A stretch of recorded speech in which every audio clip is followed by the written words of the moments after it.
que haber silencio por 1 hora y media.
Hola, profe.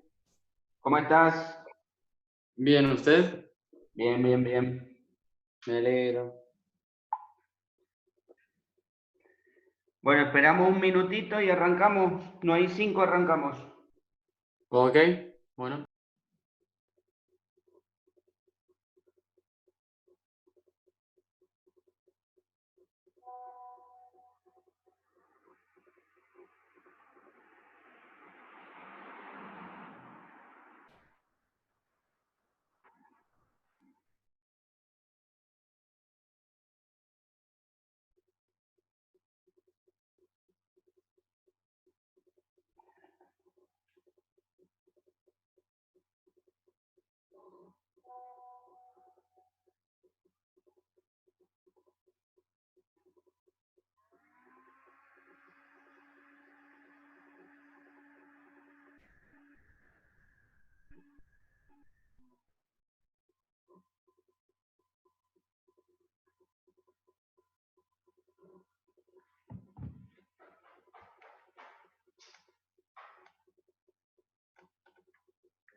Bueno, empezamos.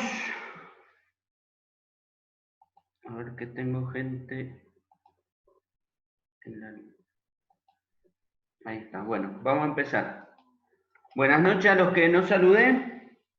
La idea sería entonces que hoy veamos la teoría de inversión y mañana veamos la práctica de inversión, ¿tá? Como para que tengamos fresca la teoría al momento de realizar la práctica, ¿tá? Entonces vamos a arrancar con la... a ver, ¿qué pasó? Vamos a arrancar con la práctica de a ver, bueno.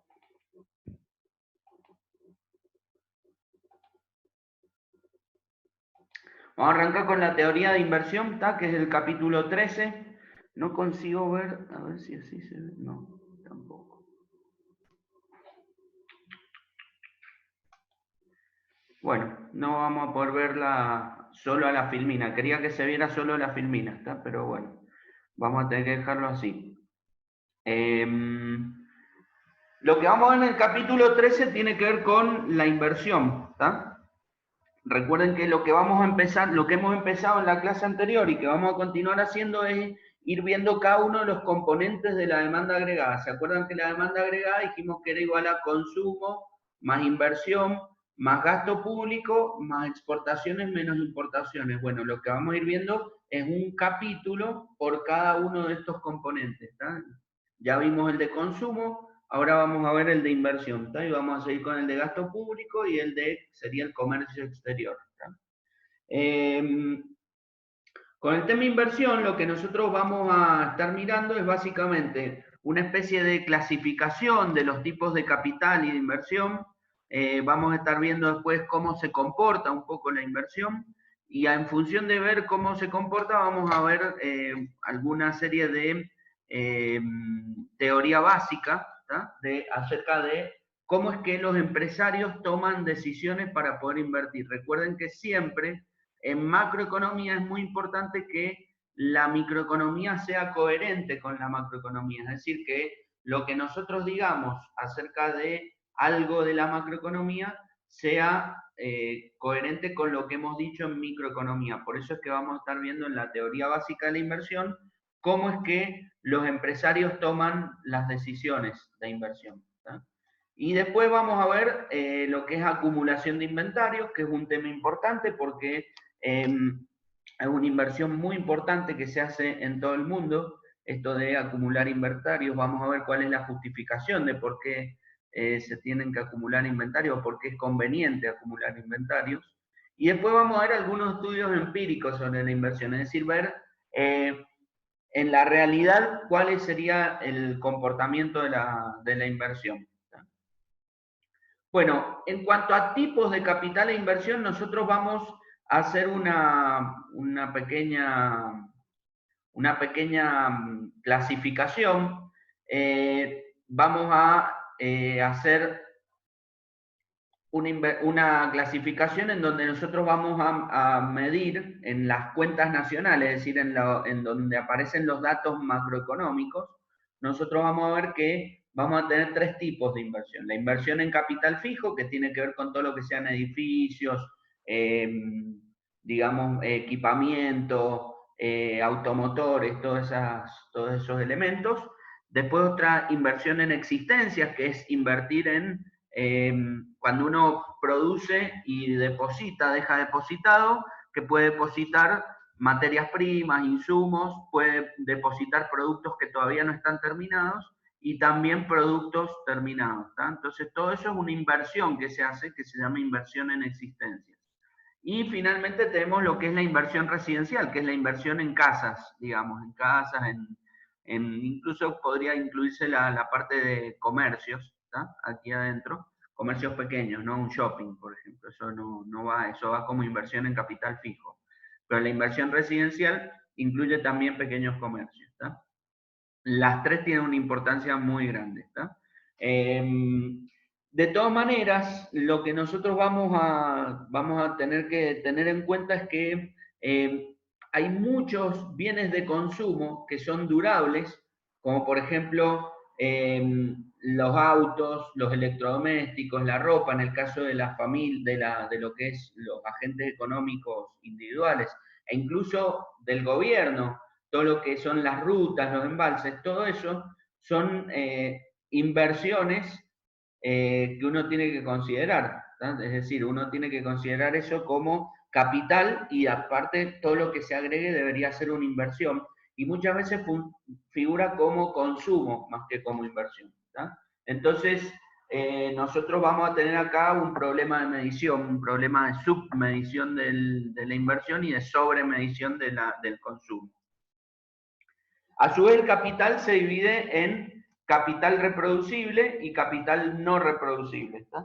Capital reproducible es todo aquel que uno puede obtener a través de un proceso productivo, ¿está? Todo lo que nosotros conocemos como ya sea autos, edificios, rutas, bueno, electrodomésticos, si quieren que los incluyamos. Bueno, todo eso es capital reproducible, pero después hay capital que es no reproducible, que es aquel que no se puede obtener mediante un proceso productivo. El caso más claro son los yacimientos, ¿está? Por ejemplo, extraer petróleo en ningún lugar se lo considera como una desinversión, cuando en realidad uno lo que está haciendo es reduciendo el stock de capital que tiene un país, ¿tá? Las reservas de petróleo de un país son parte del stock de capital que tiene, ¿tá? Después otra de las cuestiones que nosotros tenemos que empezar a tener en cuenta es que con la evolución del conocimiento y de la agenda, han ido apareciendo temas nuevos, como por ejemplo el tema del cambio climático y lo que es la contaminación ambiental. Y a partir de allí se empieza a concebir, digamos, a entender que hay otra parte de capital que tiene un país, de stock de capital que tiene un país, que es el ambiente, ¿está? La calidad del ambiente, ¿está? Tener un aire de buena calidad colabora a que no haya problemas productivos, ¿está? Por ejemplo, les doy un ejemplo. En un lugar hay una central eléctrica que para poder enfriar sus equipos utiliza el aire, digamos que hay circundante, ¿está? Aprovechando que hay algunos vientos, utiliza el aire para enfriar sus máquinas. Pero resulta que en las cercanías hay una fábrica de yeso, de placas de yeso, y entonces toda la mugre que genera, el polvillo que genera el trabajo del yeso, le rompe los filtros a la fábrica, a la central eléctrica. Entonces, ahí nos encontramos con que la contaminación genera problemas productivos, ¿está? Es un caso pequeño, ¿está? Digamos, un caso puntual. Entonces, lo que nosotros tenemos que considerar es que la calidad del ambiente es parte del stock de capital y se está empezando a tratar de medir de manera más exacta, ¿tá? Para poder tener una mejor idea de qué es lo que está ocurriendo con el tema ambiental. Otra de las cuestiones es muchas veces cuando uno considera la educación, digamos, lo que nosotros tenemos que ver es que muchas veces se lo muestra o se lo computa o se lo mide como gasto en educación, ¿tá? Es dinero que sale de tu bolsillo. Cuando en realidad lo que uno tiene que considerar es que la educación es una inversión, porque una vez que uno está capacitado, una vez que uno se capacitó, lo que está haciendo es pudiendo trabajar y producir más que antes, ¿está? Aplicar el conocimiento que uno ha adquirido le permite producir más o producir algo de mayor valor. Por lo tanto, los dineros y el tiempo y todos los recursos que uno le destina a educación no son parte del consumo o del gasto, sino que son parte de la inversión. Y estamos invirtiendo en un capital que es también considerado no desde hace mucho, que es el capital humano. Entonces ahí tenemos otro elemento que tampoco es muy está muy bien medido, ¿está? Entonces fíjense que por varias razones que las hemos estado mencionando acá, el consumo está sobreestimado y la inversión está subestimada, ¿está? Después lo otro que nosotros tenemos que tener en cuenta es la distinción entre inversión bruta, que lo vamos a poner con las letras IB, y la inversión neta, ¿tá? La inversión bruta es todo lo que uno, es el gasto total en bienes de capital, ¿tá? Cuando uno destina dinero digamos, al capital, entonces ahí estamos hablando de inversión bruta. Pero dentro de la inversión bruta nosotros vamos a tener que separar aquella parte del gasto en capital que se usó para reponer el capital que se utilizó durante el proceso productivo, que es lo que se llama depreciación, que es lo que aparece acá, ¿sí? Y el resto, la inversión neta, que es lo que sirve para hacer que haya más capital que antes, que al inicio del periodo que se analiza, ¿está? Entonces, la inversión neta es el aumento de capital, ¿está? La depreciación es la parte de la inversión que se destina a reponer máquinas que se usaron durante el proceso productivo, que es lo que se conoce como depreciación, ¿está? Eso sería más o menos lo que hay que tener en cuenta en cuanto a tipos de capital y de inversión, ¿está? Y lo que nosotros, esto es lo que está explicando, ¿está? Fíjense que acá está, con sus letras correspondientes. Fíjense que la inversión es la diferencia entre, a ver si, acá. La inversión es la diferencia entre el capital en un momento dado del tiempo y otro momento dado del tiempo, ¿está? Es la diferencia de un stock. El K, este es capital, y el capital es un stock, es decir que yo me fijo en un momento determinado en el tiempo cuánto capital tengo. Por ejemplo, pensémoslo en términos de plata. Al 31 de diciembre, ¿cuánta plata tengo en el banco? Bueno, ese es mi stock, ese es mi capital, ¿tá?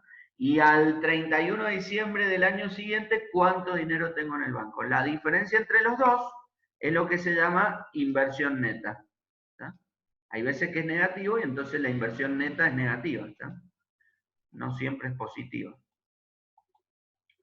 Y la inversión neta es la inversión bruta menos la depreciación. La depreciación es esto que es un porcentaje, delta chiquitito, esta delta minúscula, es un porcentaje, supónganse que sea 0,10. Bueno, 0,10 del stock de capital inicial. ¿Vieron que este era el capital inicial? Bueno, ese es el que consideramos para poder medir la depreciación. Eso significa que de cada 100 pesos en máquinas, 10 se pierden por el uso de la máquina o del aparato. Fíjense, por ejemplo, no es lo mismo el valor de un auto 0 kilómetros que el valor de un auto que ya tiene 20.000 kilómetros. Básicamente porque vos ya le quitaste parte de la vida útil. Entonces, bueno, esa diferencia entre esos dos valores es lo que se llama depreciación.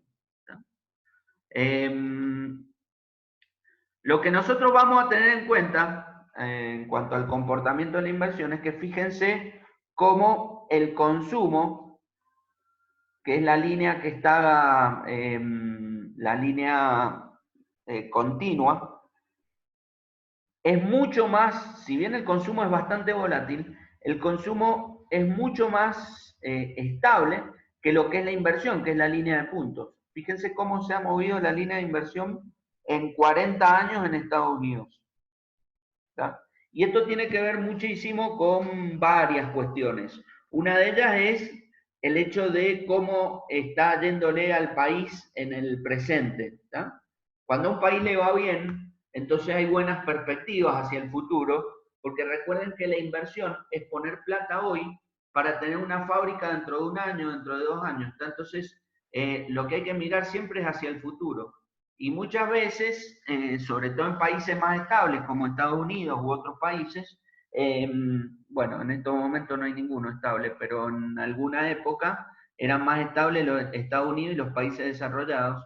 En esos países, mirar lo que estaba pasando en el presente era una forma de saber qué es lo que podía llegar a pasar en el futuro, porque al ser tan estable el mundo, entonces se podía pensar a futuro, ¿tá? Y entonces que el país estuviera creciendo implicaba que mucha gente, muchos empresarios invertían su dinero para aumentar la capacidad productiva, ¿tá? Y poder vender más que lo que estaban vendiendo en ese momento. Y cuando al país le empezaba a ir mal, entonces se reducían las inversiones porque básicamente el futuro no estaba mostrando ningún avance, digamos. Entonces, viéndolo a través de la situación presente. Entonces, eso es una situación que nosotros tenemos que tener en cuenta. La otra situación que tenemos que tener en cuenta son las expectativas de la gente, es decir, qué es lo que espera la gente que vaya a ocurrir en el futuro. Y entonces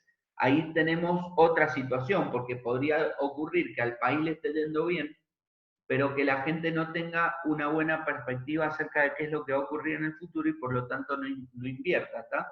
Algo de eso pasó en Argentina en 2011, 2013, cuando la Argentina mostraba signos de que estaba creciendo, pero la inversión, los inversores no creían que esa situación se pudiera mantener en el futuro y eso los llevaba a no invertir, por ejemplo.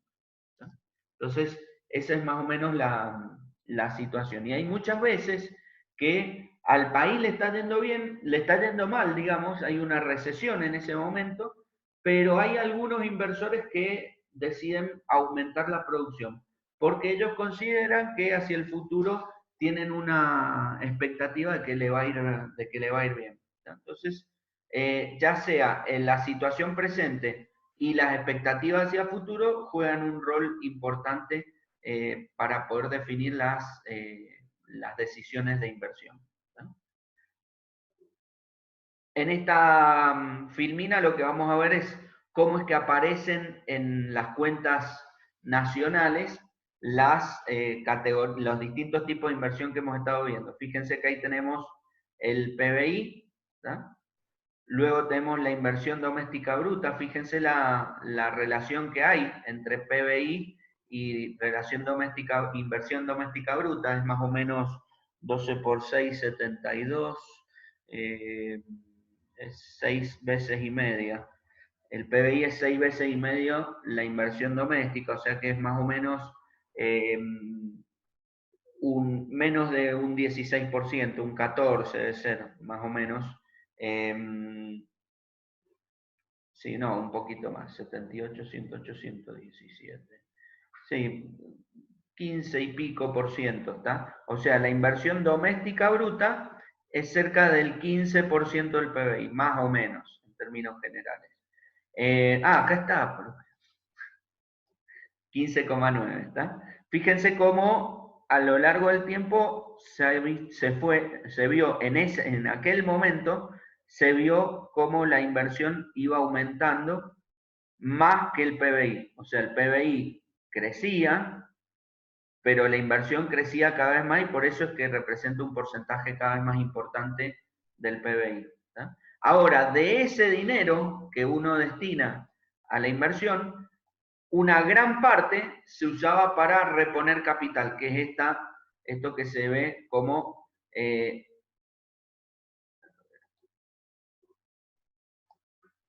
a ver si consigo... No.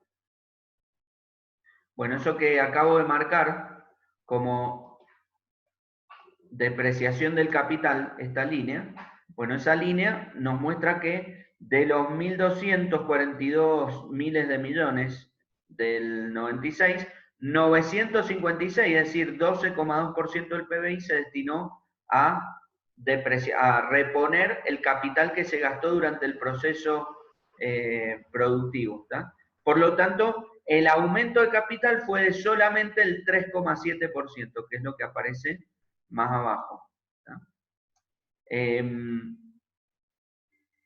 esto nos muestra que el aumento de capital no es muy grande, muy importante, ¿está?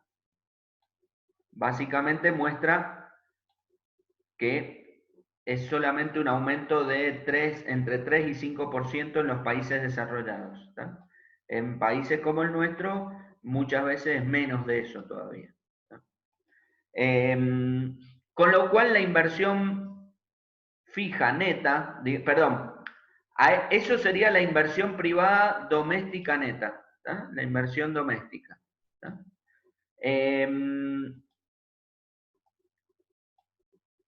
Si yo le resto los inventarios, es decir, cuánto acumulamos de mercadería, nos queda la inversión fija neta, ¿tá? Que es la inversión en capital material nuevo. Es decir, por ejemplo, cuántas fábricas nuevas hay, cuántas máquinas nuevas hay, cuántos vehículos, no hay vehículos, pero comerciales nuevos hay, ¿tá? Entonces, todo eso es lo que me muestra la inversión fija neta, es decir, este número, ¿tá? Ese número es un tipo de inversión. Y después la otra forma de mirarlo es viendo la inversión privada, ¿tá? Otra de las cuestiones importantes es ver la inversión privada, ¿está? Y la inversión, la inversión privada.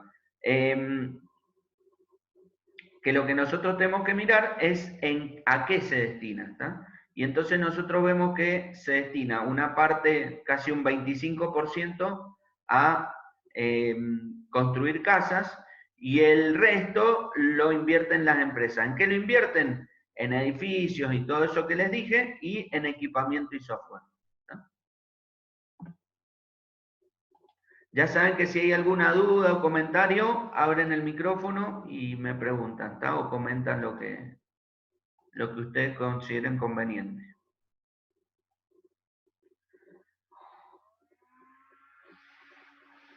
Bueno, otra de las cuestiones, fíjense, ¿se acuerdan que yo les había comentado que los países, cuando nosotros vimos el consumo y el ahorro en la clase anterior, en la presentación anterior, yo les había comentado que los países occidentales, capitalistas, esto de capitalistas ya es medio viejo, le vamos a decir los países occidentales. Los países occidentales de Europa para este lado, incluso Rusia, la parte europea de Rusia,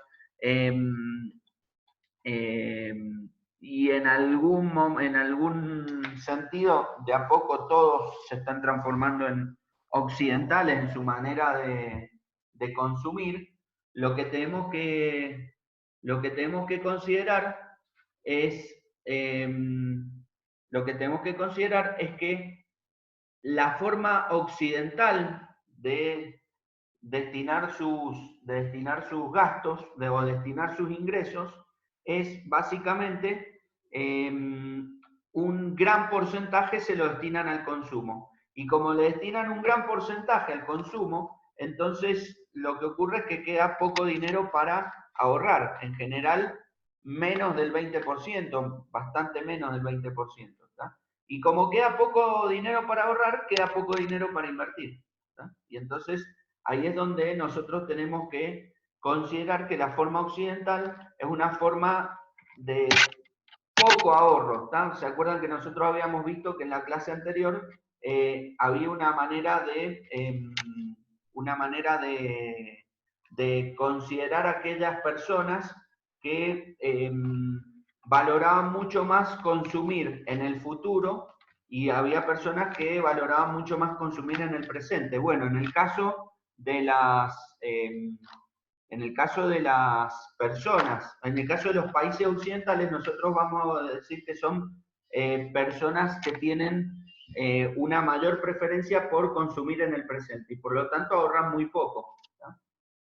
Los países son como las personas, y bueno, en el caso de Occidente, nosotros vamos a decir que son países que tienen una preferencia por poco ahorro. ¿Tá? Bueno, en el caso de los países orientales, como por ejemplo Japón, ¿tá? Que aparece aquí, fíjense que Japón es el país, es la línea que está más arriba. Fíjense la diferencia que hay con países occidentales como Francia, Estados Unidos y Reino Unido. Estados Unidos es el que menos invierte, digamos, en aumentar su infraestructura, ¿está? Y entonces eso es lo que nosotros tenemos que tener en mente. Eso va a llevar a que el crecimiento de unos países con respecto de otros sea muy distinto, ¿está? Porque si vos tenés más fábricas, si vos invertís en capital fijo, tenés mayor capacidad productiva, ¿está? Y es lo que hizo Japón en los años 60, en la última mitad del siglo XX, hizo exactamente eso, ¿está? Y entonces eso es lo que le permitió transformarse en una potencia mundial cuando venía de ser destruido prácticamente en una guerra. Por supuesto que tener capital, tener una fábrica no implica necesariamente que uno vaya a producir mucho. Para poder producir mucho, lo que uno tiene que hacer es utilizar la fábrica, y a eso es lo que se le llama la utilización de la capacidad. Es decir, uno tiene que tratar de lograr que la producción, o que lo que uno produce represente cerca del 85-90% del total o de la capacidad industrial que tiene el país. ¿Por qué se necesita que sea 85-90%?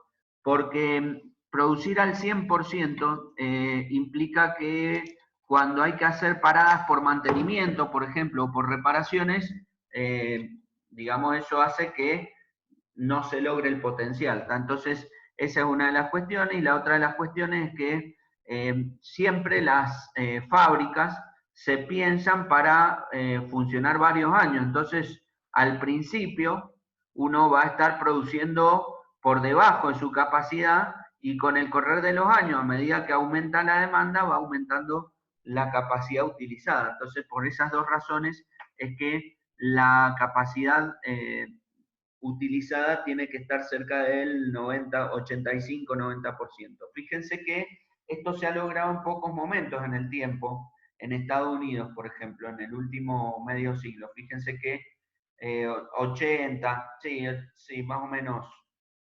85, 90, sería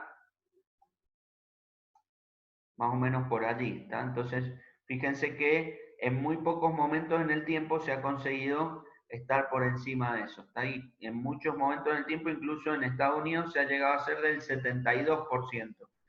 Con las crisis, por ejemplo, en Argentina, en estos momentos, antes del coronavirus, ¿no? Con el coronavirus ya se cayó muchísimo la capacidad manufacturera, pero la capacidad manufacturera con la crisis en Argentina bajó a 60 y en algunos sectores al 53%. O sea, ya estaba funcionando casi a la mitad de lo que se podía producir en la Argentina. Esto de la capacidad instalada también tiene que ver con la situación del país, ¿no? O sea, cuando a un país le va bien, la capacidad instalada tiende a ser alta, tiende a ser cercana al 85-90%. Cuando a un país le va mal, la capacidad instalada tiende a ser bastante baja, ¿está? Y después tenemos algunas situaciones especiales, por ejemplo, lo que ocurrió en Argentina en aquella época que yo les dije de los años 2011 a 2015 más o menos, en donde lo que uno veía es que la capacidad instalada llegó a ser hasta del 105%. ¿Cómo es posible que sea del 105%, por ejemplo, en el sector eléctrico? Bueno, era simplemente forzando las máquinas a producir hasta que se rompieran. Es decir, básicamente no le hacían paradas de mantenimiento ni paradas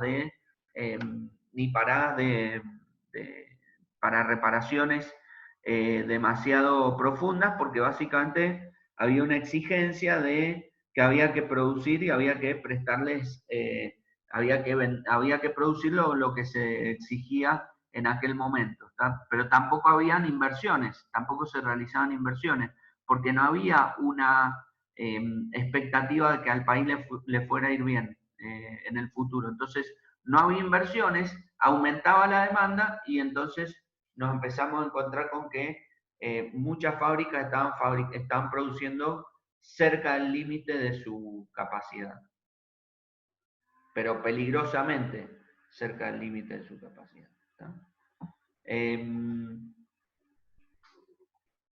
Bueno, vamos a ver cómo es que se piensa o cómo es que se pensó, digamos, acerca de cómo deben o cómo es que toman las decisiones de inversión los empresarios. ¿Tá? Y para eso lo que nosotros tenemos que pensar es un empresario que quiere comprar una máquina. ¿Tá? Veámoslo de esa manera. Y veámoslo con esta ecuación a ver, vamos a... Un momentito, vamos a borrar acá. Vamos a pensarlo con esta ecuación. ¿Tá? Lo que nosotros vamos a decir es que supongamos que compro una máquina, la compro pidiendo un préstamo en el banco. ¿Tá? Si yo compro la máquina pidiendo un préstamo en el banco, lo que voy a tener como flujos de ingresos y de salida de dinero de la máquina van a ser lo que aumente la producción. ¿Tá? Eso es lo que se llama productividad marginal del capital, es decir, cuántas unidades extra puedo producir con la máquina que compro. ¿Tá? Eso es lo que se llama productividad marginal del capital. ¿Tá? Marginal en economía, acuérdense que es lo mismo que decir adicional o suplementario o extra. ¿Tá? Entonces, productividad marginal del capital es la producción extra que me produce una unidad más de capital, es decir, una unidad más, una máquina más. ¿Tá? Multiplicado por cuántas máquinas compro, ¿tá? Cuánto capital extra es el que compro. ¿Tá? Entonces, eso me va a dar cuánto es mi ingreso, ¿tá? Cuánto es mi ganancia. ¿Tá? A su vez, de todo esto que yo gano, de todo este dinero que yo gano, de toda esta producción, tengo que restarle lo que tengo que devolver de préstamo, ¿tá? Que es lo que aparece acá como restando 1 más R por lo que pedí prestado. Lo que pido prestado es el valor de las máquinas, ¿tá? Multiplicado por lo que tengo que devolver, que es el capital, lo que pedí prestado, más los intereses. ¿Tá?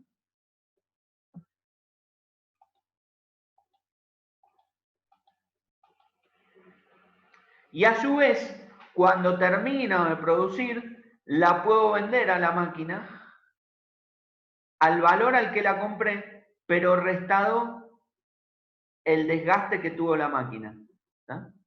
Básicamente yo compré una máquina que, por ejemplo, valía $100.000, la usé durante 2 años, a los 2 años la vendo a $60.000. Bueno, tuve una depreciación del 40%. ¿Tá? Entonces, eso sería el flujo de ingresos, egresos, que son pagos, y otro ingreso al final de la vida de la máquina. La idea, lo ideal, sería que esto sea más grande que el pago del préstamo y más grande que lo que yo pierdo de valor de reventa, es decir, que lo que pierdo con delta, que es la depreciación. ¿Tá? Entonces, básicamente con algunos movimientos de matemáticos, digamos, nos queda una situación de este estilo, ¿tá? Como la que aparece en la siguiente ecuación. ¿Tá? Y entonces ahí lo que decimos es que la inversión tengo que evaluarla, tengo que considerarla junto con el aumento de utilidad, es decir, con el aumento de producción y la reventa del activo. ¿Tá? Volviendo a hacer unos traspasos de términos que tampoco son, digamos, son relevantes, sí nos tiene que quedar esta ecuación. ¿Tá? Esta es la regla de oro de la decisión de los empresarios. ¿Tá? ¿Cómo es que toman las decisiones los empresarios? Toman las decisiones considerando si el ingreso extra